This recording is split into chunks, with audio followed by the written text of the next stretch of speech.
Good morning, Hank. It's Tuesday. So ever since I started publishing books back in 2005, publishing has been dying. But now some people argue that it's really dying. You know, like the way newspapers and linear television are in long-term structural, probably inexorable decline. Like, is publishing like that? And what might that mean for those of us who love books and also for those of us who write them? So first off, it's important to understand that in the scheme of things, book publishing is a tiny business. Like the individual video game Call of Duty Black Ops 6 sold more copies than all books for adults combined in the United States in 2024. About 30% of books published by major publishers sell fewer than 1,000 copies. The vast majority, around 90%, sell fewer than 10,000 copies. I mean, the best-selling book of 2024 sold about 1.6 million copies. For context, the best-selling movie of the year sold about 80 million theater seats, and that's a business that is purported to be in structural decline. Publishing is, and always has been, a small business, but it's one of those businesses that kind of punches above its weight culturally because we care about stories, and books often shape our cultural conversations. Now, just to throw a little water on the publishing is dying fire, most American adults still read books. Like about 75% of American adults report having read a book in the last year. Younger adults are actually more likely to have read a book in the last year than older adults. So the idea that like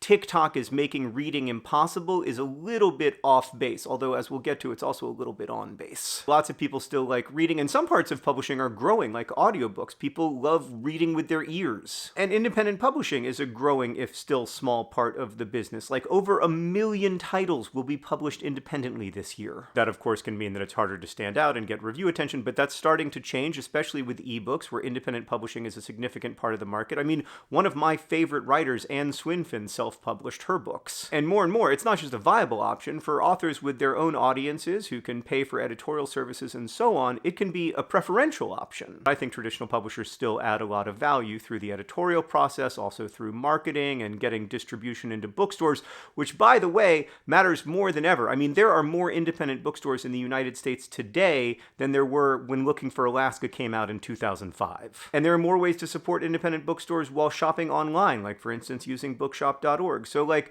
I know the sky is always falling in publishing, and as we're about to get to, there are real reasons to be concerned right now, but I also think that people read books. They like them. People don't read books out of charity or obligation. They read books because books add value to their lives, more value than the book costs. All that noted, publishing is in a bit of a decline. Like year-over-year sales, according to Publishers Weekly, for the most recent month are down around 10%, which is pretty dramatic. And look, we all know the internet is starting to change our attention spans. Like, it is harder to read books for lots of us than it was even 5 years ago. I know that when I'm reading, I often feel the siren call of my phone. I'll be reading something and I'll think, oh, I bet there's a Wikipedia page about that, and then I'm off. And while most people indeed report having read at least one book in the last year, only about 20% report having read at least 10. Also, I do think there is a structural problem here. So my book, The Fault in Our Stars, costs around $8, which I think is a pretty good deal, right? Like, you get 8 to 10 hours of entertainment. That's less than $1 per hour of